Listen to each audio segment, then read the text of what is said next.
At 1 a.m., a family's doorbell camera caught someone setting their home on fire while they were still inside. It was a cold November night in Harriet Creek Ranch, Texas, when a motion alert went off on a family's doorbell camera. The timestamp read 8:03 p.m., and at first glance it seemed ordinary, until the homeowners watched the footage. In the grainy, dimly lit video, a young girl no older than 10 or 11 slowly approached the front porch. She clutched a small flashlight, the trembling beam shaking wildly as she looked around. Her face was pale, her eyes wide with fear. Every few seconds she turned around sharply as if expecting something, or someone, to appear from the darkness behind her. She knocked gently at first, then harder. Her voice trembled as she called out, "Help, please!" The sound was faint but desperate. She seemed to be fighting back tears, her voice breaking as she spoke again. "Please, someone help me." But there was no answer. The house was empty. The family who lived there was away on vacation and no one was home to open the door. The girl waited, glancing over her shoulder again and again, whispering something under her breath that the microphone couldn't pick up. Then, after a few seconds, she stepped back, looked down the street one last time, and disappeared into the night. When the homeowners returned and checked their footage days later, they were horrified. The girl had vanished. Police were immediately called and a search began, but there were no signs of her anywhere in the neighborhood. No footprints, no reports of a missing child nearby, and no one recognized her. Online, the video spread like wildfire. People from all over tried to identify the girl. Some believed it was a setup, a trap used by robbers sending a scared-looking child to get someone to open the door before attacking. But many disagreed, pointing to the genuine panic in her voice and the way she constantly checked behind her.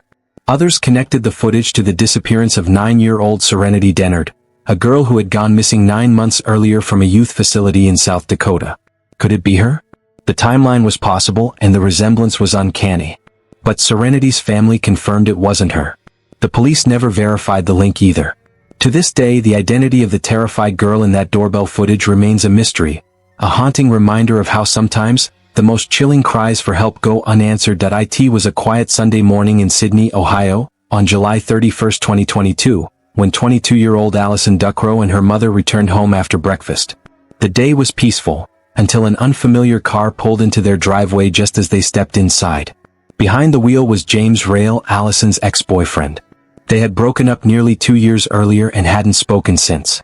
But the night before, James had sent Allison a strange and unsettling voice message. His tone was hesitant, unstable, a mix of longing and confusion. "Hi Ollie, it's James. I just wanted to talk, maybe hear from you, it's been a while.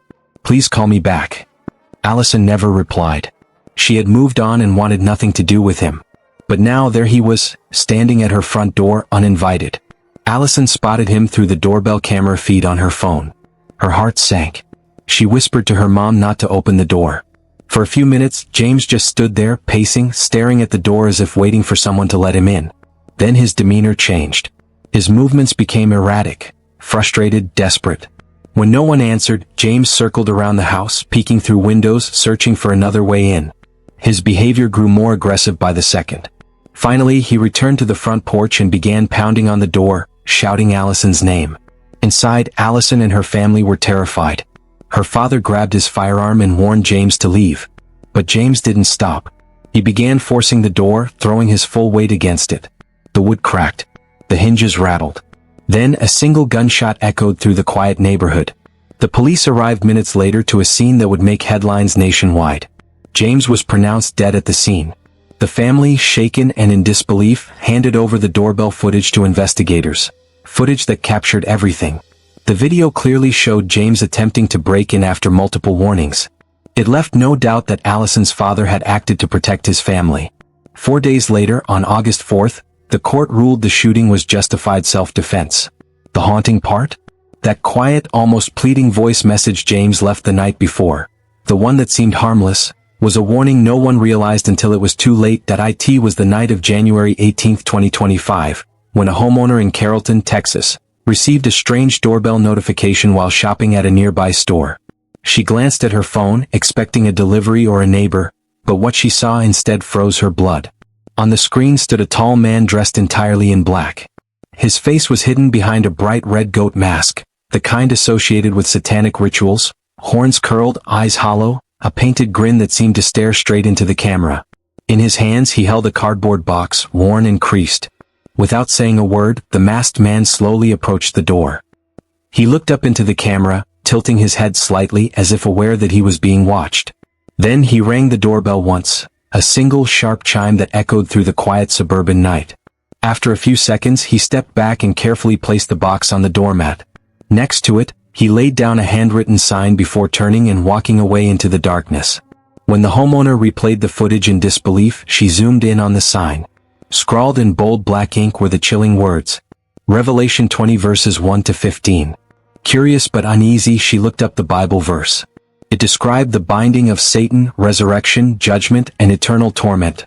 A grim message about the final fate of the wicked. The meaning was clear. Whoever this man was, he wasn't delivering a package. He was delivering a warning.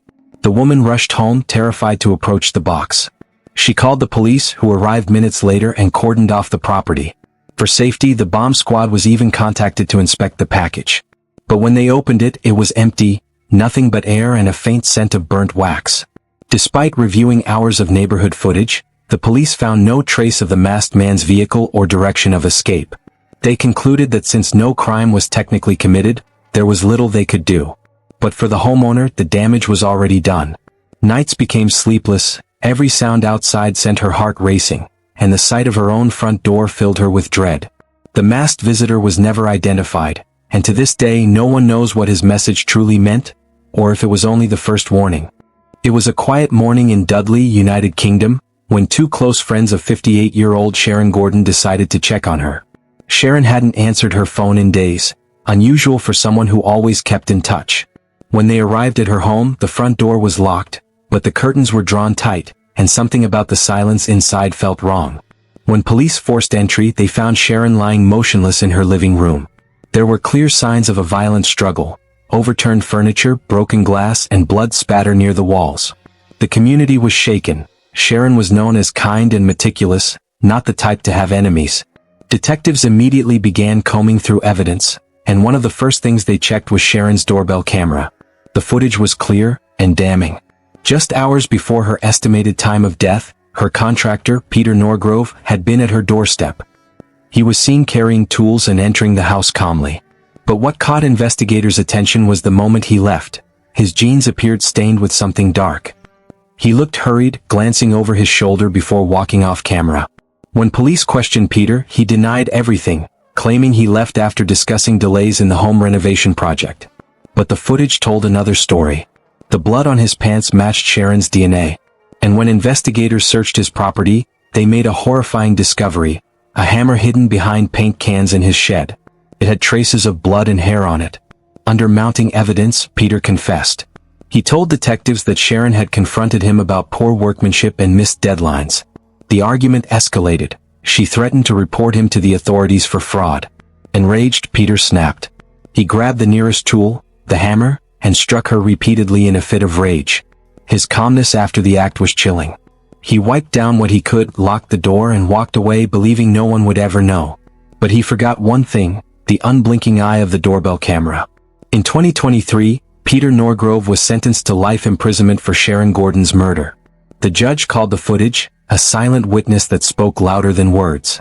What makes this case unforgettable isn't just the brutality of the crime, it's that Sharon's own doorbell camera captured her killer's final visit, exposing the truth she could no longer tell. That it was just after midnight in Fresno, California, when Kristen Paul awoke to the sound of her doorbell ringing. Still half asleep, she checked the clock. 12:08 a.m. Her husband, Matt, often came home late from night shifts, so she assumed it was him. Without hesitation, she padded down the hallway and unlocked the door. The moment she opened it, her heart nearly stopped. Standing on her porch was not her husband, but a woman, barefoot, disheveled, and wide-eyed with panic. Her hair was tangled, her clothes torn, and her skin was smeared with dirt. She clutched the doorframe with trembling hands and whispered, "Let me in, please, he's coming." Kristen froze. The woman's voice was desperate, but there was something off. Her eyes darted around wildly, and she kept glancing over her shoulder as if expecting someone to appear from the darkness. "Who's coming?" Kristen asked cautiously, her voice shaking. The woman didn't answer. Instead, her tone shifted from pleading to manic. She began pounding on the door harder, screaming incoherently about voices, shadows, and someone following her. Kristen quickly slammed the door shut and locked it, her hands trembling as she backed away. That's when the woman started banging on the window, screaming, "You're one of them. Let me in or I'll break it." Her voice was raw, filled with rage and confusion. Kristen grabbed her phone and dialed 911, whispering to the dispatcher while keeping her eyes on the figure outside. Through the doorbell camera feed, she could see the woman pacing, muttering to herself, then suddenly slamming her fists against the glass. For 7 agonizing minutes, Kristen waited. Every crash of the window made her flinch. The woman's face twisted between fear and fury, as if battling something inside her own mind. Just as the window began to crack, police lights flashed across the front yard. Officers rushed in, tackling the woman to the ground as she screamed nonsense about the watchers and the lights in the sky. Later, police confirmed she was a local transient suffering from severe psychosis, wandering the neighborhood for hours before arriving at Kristen's home. When interviewed, Kristen's voice still trembled as she said, "If the officer had been 1 minute later, I might not be alive." It was 1:03 a.m. in Midlothian, Texas, when Melia Wilson was jolted awake by an eerie, flickering orange glow seeping through her bedroom curtains. At first, she thought it was lightning from a passing storm, but then came the sound of crackling. She rushed to the window, pulled back the curtain, and froze. The yard was on fire. Flames spread rapidly across the dry grass, moving toward the porch like a living creature. In shock, Melia screamed for her husband Aaron, who leapt out of bed and ran to wake their 2 children. The smell of burning gasoline filled the house as the heat intensified. While Aaron grabbed the fire extinguisher and tried to slow the flames, Melia did something that would later reveal the truth. She opened the doorbell camera app on her phone. The footage made her blood run cold. Just minutes before the fire started, the camera had recorded a masked figure walking across the driveway, carrying a red gas can. The person moved deliberately, dousing the lawn and porch in gasoline before striking a match and tossing it onto the ground. The flames erupted instantly, illuminating the figure's black hoodie and reflective gloves. Then, just as calmly, the arsonist turned and disappeared into the darkness. Firefighters arrived within minutes, managing to contain the blaze before it reached the bedrooms.